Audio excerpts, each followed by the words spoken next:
ఆ కుటుంబ సభ్యులందరూ సరదాగా సంతోషంగా బిర్యానీ తిన్నారు. ఆ తర్వాత కొంతసేపటికి అర్ధరాత్రి ఇంట్లో ఉన్నటువంటి పుచ్చకాయను కోసుకొని కూడా తిన్నారు. ఏం జరిగిందో ఏమో గంటల వ్యవధిలోనే పూర్తిగా అనారోగ్యానికి గురై కుటుంబం మొత్తం చనిపోయినటువంటి ఘటన ఇప్పుడు సంచలనంగా మారింది. ముంబైలో జరిగినటువంటి ఈ ఘటన ఇప్పుడు పెను సంచలనానికి దారితీసింది. అసలు రాత్రి ఏం జరిగింది? కుటుంబం మొత్తం కూడా రాత్రిపూట బిర్యానీ తిని పుచ్చకాయ తిన్న తర్వాత ఉదయానికి ఫుడ్ పాయిజన్ జరిగిందా అనేటువంటి అనుమానాలు వ్యక్తమవుతున్నాయి. పోలీసులు కూడా అనుమానిస్తున్నారు. మృతదేహాలను ఇప్పుడు పోస్ట్ మార్టంకి పంపించారు.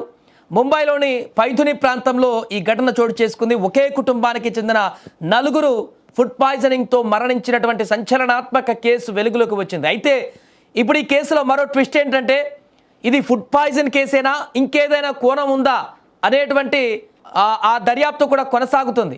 ఎందుకంటే అక్కడ జరిగినటువంటి పరిణామం తర్వాత ఒకేసారి 4 మరణించడం అనేది కొంత ఆశ్చర్యానికి గురి చేస్తుంది. అంతేకాకుండా వీరు మిగతా కుటుంబ సభ్యులతో పాటుగా బిర్యానీ తిన్నారు. ఆ సాయంత్రం రాత్రి వేళలో వేరే కుటుంబ సభ్యులు బంధువులు ఇంటికి వస్తే అందరూ కలిసి బిర్యానీ తిన్నారు. ఆ తర్వాత వారు ఇంట్లో నుంచి వెళ్ళిపోయారు బంధువులు. కానీ వీరు ఇంట్లో ఉన్నటువంటి తర్వాత అర్ధరాత్రి ఈ 4 మాత్రమే ఇంట్లో ఉన్నటువంటి పుచ్చకాయని తిన్నారు. మరి ఇది బిర్యానీ పుచ్చకాయ తిన్న కారణంగా వచ్చినటువంటి మృత్యువేనా, లేక ఆ తర్వాత అర్ధరాత్రి ఏమైనా జరిగిందా అనేటువంటి కోణంలో కూడా ఇప్పుడు పరిశీలిస్తున్నారు. మృతులను అబ్దుల్లా డోగ్డియా, అతని భార్య నస్రీన్ డోగ్డియా, వారిద్దరి కుమార్తెలు ఆయేషా మరియు జైనాబ్గా గుర్తించారు. సో ప్రస్తుతము పోలీసులు ఇన్వెస్టిగేషన్ చేస్తున్నారు. ఒకసారి పోలీసుల కథనం ప్రకారం చూస్తే ఏప్రిల్ 25వ తేదీన రాత్రి సుమారు 10:30 సమయంలో ఈ కుటుంబం తమ మరొక 5 బంధువులతో కలిసి రాత్రి భోజనం చేశారు. భోజనం తర్వాత ఆ బంధువులు వారి ఇళ్లకు వెళ్ళారు. ఆ భోజనం బిర్యానీ తిన్నారు వాళ్ళు. ఆ తర్వాత ఆ తెల్లవారుజామున సుమారు అంటే అర్ధరాత్రి 1 గంట ఆ సమయంలో ఆ కుటుంబంలోని 4 ఇంట్లో ఉన్నటువంటి పుచ్చకాయ ఏదైతే ఉందో దాన్ని వారు సేవించడం జరిగింది. మరుసటి రోజు అంటే అదే రోజు ఉదయం అర్ధరాత్రి ముగిసిన తర్వాత ఉదయం సుమారు 5:30 నుంచి 6 గంటలు అంటే గంటల వ్యవధి 1 గంటల నుంచి 5 గంటల వరకు చూడండి. 3-4 గంటల వ్యవధిలోనే ఆ 4 తీవ్రమైనటువంటి వాంతులు విరోచనాలతో బాధపడడం ప్రారంభించారు. వారి పరిస్థితి విషమించడంతో వారిని మొదట కుటుంబ వైద్యుడి వద్దకు తీసుకువెళ్లారు. అక్కడి నుంచి తదుపరి చికిత్స కోసం వారిని సర్ జేజే ఆసుపత్రికి కూడా పంపించారు. ఆసుపత్రిలో చికిత్స పొందుతుండగా ఉదయం సుమారు 10:15 ఆ కుటుంబంలోని చిన్న కుమార్తె మొదట ఆమె మరణించేసింది. రాత్రి సుమారు అదే రోజు 10:30 ఆ కుటుంబ పెద్ద ఆయన కూడా చనిపోయారు. వారితో పాటు 2 మిగతా సభ్యులు, ఆ భార్య, అదేవిధంగా ఇంకో కూతురు, వారు కూడా మరణించారు. మొత్తం 4 కుటుంబ సభ్యులు ఎటేటే మరణించినటువంటి ఘటన సంచలనంగా మారింది. పోలీసులు ఈ ఘటన పైన ఆకస్మిక మరణం కేసు నమోదు చేసి దర్యాప్తు ప్రారంభించారు. అంటే ప్రాథమికంగా ఫుడ్ పాయిజన్కి సంబంధించినటువంటి ఆనవాళ్లు కనిపిస్తున్నప్పటికీ కూడా, అనుమానాన్ని వ్యక్తం చేస్తున్నప్పటికీ కూడా సస్పియస్ డెత్గా నమోదు చేశారు. ఇంకేమైనా కోణాలు దీంట్లో కనిపిస్తాయని పరీక్ష కోసం ప్రస్తుతానికి ఆహార నమూనాలు, ఇంట్లో ఉన్నటువంటి ఆహార నమూనాలను, పుచ్చకాయ కానీ బిర్యానీకి సంబంధించినటువంటి ఆహార నమూనాలను స్వాధీనం చేసుకున్నారు. వాటిని కూడా టెస్టులకు పంపిస్తున్నారు. పోస్ట్ మార్టం హిస్టోపథాలజీ నివేదికలు వచ్చినటువంటి తర్వాతే ఈ మరణానికి గల ఖచ్చితమైనటువంటి కారణం ఏంటనేది కూడా స్పష్టమవుతుందంటూ అధికారులు చెప్తున్నారు. ప్రస్తుతానికి కేసు పైన సమగ్ర దర్యాప్తు కొనసాగుతుంది. ఈ కేసు ఫుడ్ పాయిజన్ వల్లనే జరిగినటువంటి కేసా, ఒకవేళ ఫుడ్ పాయిజన్ వల్ల జరిగితే పుచ్చకాయ అదేవిధంగా బిర్యానీ 2 కలిపి తినడం వల్ల వచ్చినటువంటి ప్రమాదమా, ఎందుకు ఫుడ్ పాయిజన్ అయింది? ఇప్పుడు ఈ యొక్క వార్తే సంచలనంగా మారింది.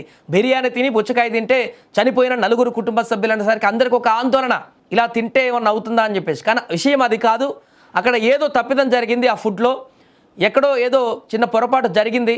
దాని కారణంగా ఫుడ్ పాయిజన్ అయి ఉండేటువంటి అవకాశం ఉన్నట్టుగా చెప్తున్నారు. లేదా ఇది అసలు ఫుడ్ పాయిజన్కి సంబంధించినటువంటి కేసే కాదు, వీరు తిన్న తర్వాత అర్ధరాత్రి ఇంకేదైనా జరిగిందా, వీరేమైనా చేసుకున్నారా, లేక ఇంకేమైనా జరిగిందా, ఈ కోణంలో కూడా ఇప్పుడు కేసును దర్యాప్తు చేయాల్సిన పరిస్థితి ఏర్పడింది. దీనికి సంబంధించి పోలీసులు అన్ని కోణాల్లో కూడా దర్యాప్తు చేస్తున్న సందర్భంలో ప్రస్తుతం ఈ కేసు అయితే ముంబైలో ఇప్పుడు సంచలనంగా మారింది.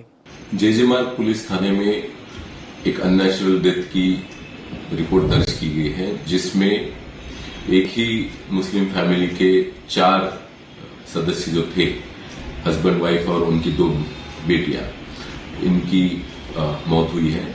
इसमें 25 अप्रैल को उन्होंने घर पे और भी कुछ रिश्तेदार घर पे बुलाए थे, उनके साथ बैठ के खाना खाया था। उसके बाद एक करीबन रात के 10 साढ़े 10 बजे खाना खाने के बाद बाकी सब रिश्तेदार चले गए थे और रात में 1-1:30 के करीब उन्होंने तरबूज खाया था। उसके बाद सुबह से 5-6 के करीब उनको वॉमिटिंग और लूज मोशंस की कंप्लेन होने लगी थी। उसके बाद उन्हें नजदीकी हॉस्पिटल में ले जाया गया था और कल इन चारों की जो है वो मौत हो चुकी है। इन पे पोस्टमार्टम किया गया है और जो फूड के सैंपल्स हैं और जो बॉडी में सैंपल्स थे वो भी सैंपल्स पोस्टमार्टम में लिए गए हैं और इसकी आगे की जांच जो है। जी एक्चुअली ये जो इंसिडेंट हुआ है ये सेकंड फ्लोर पे हुआ है। मैं 4th फ्लोर पे रहता हूँ। तो मुझे कुछ लोग नीचे से ऊपर बुलाने आए कि जल्दी चलिए, तबीयत नीचे कुछ बिगड़ गई है, लोगों की बेहोश हो गए थे। तो मैं इमीडिएटली नीचे जाकर देखा। तो मैं जब सीन पर पहुंचा तो घर में 4 लोग थे, उसमें 2 डॉटर हस्बैंड वाइफ थे। वो लोग ड्राउजी स्टेट में थे। उसमें एक जो लड़की थी छोटी, वो ब्रीदिंग गैस्प कर रही थी एकदम और फ्रॉदिंग भी चल रहा था उसके मुंह से। और पल्स भी नहीं था उसका। तो एज ए डॉक्टर मैंने इमीडिएटली, मैं समझ गया सिचुएशन को, तो मैंने उसको CPR स्टार्ट कर दिया। लेकिन वो रिवाइव नहीं हो रही थी, तो इमीडिएटली हमने उनको साबू सिद्दीक हॉस्पिटल नियर बाय में शिफ्ट किया। वहाँ रिफर किया आपने? या हालत नासाज है? यस, इमीडिएटली वहाँ पे शिफ्ट किया।